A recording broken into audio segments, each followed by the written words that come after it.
അപ്പോൾ ഗൈസ് നമുക്കൊരു dream cake ഉണ്ടാക്കിയാലോ. കമോൺ ഗൈസ്, നമ്മൾ ബിസ്ക്കറ്റ് ആദ്യം ഇട്ടു, നമുക്കത് അടിച്ചെടുക്കാം. അടിച്ചെടുത്ത ബിസ്ക്കറ്റ് മൊത്തം ഇതിൻ്റെ അകത്തോട്ട് ഇടാം. ഗൈസ്, ഇനി നമ്മൾ ഇതിൻ്റെ അകത്തോട്ട് കുറച്ച് നെയ്യ് ആഡ് ചെയ്യണം.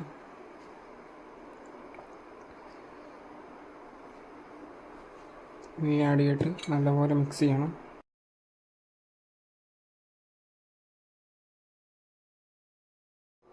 ഗൈസ്, നമുക്കിത് പാല് ചൂടാക്കാം.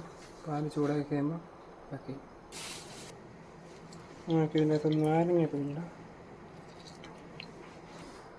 ഏകദേശം പിരിഞ്ഞ് വന്ന് കഴിയുമ്പോഴത്തേക്കും നിർത്തുക.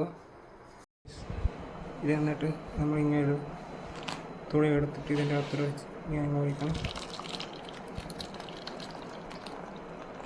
നമ്മൾ പിഴിഞ്ഞ് വെച്ചാൽ ഇതിൻ്റെ അകത്ത് ഇനി പഞ്ചസാര ഇടണം, പിന്നെ കുറച്ച് ക്രീം ഒഴിക്കണം.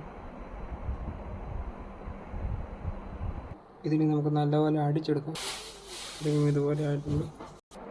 ഫ്രിഡ്ജിൽ നിന്ന് എടുത്തത് അതിൻ്റെ അകത്തോട്ട് ഇനി ഇത് ഒഴിക്കാം.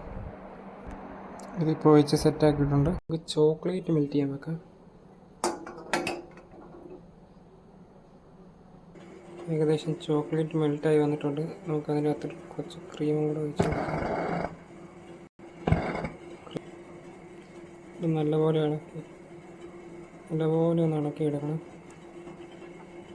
കുറച്ച് പാലും കൂടെ ഒഴിച്ചൊന്ന് ഇതാക്കി നമ്മൾ ഫ്രിഡ്ജിൽ നിന്ന് എടുത്തു. ഇത് ഇനി ഇതിൻ്റെ അകത്തോട്ട് ചോക്ലേറ്റ് ഇങ്ങോട്ട് ഒഴിക്കാം. ഗൈസ്, നമ്മളത് മൊത്തം ഒഴിച്ച് ഇനി നമുക്ക് തണുപ്പിച്ച് കഴിഞ്ഞ് നോക്കാം.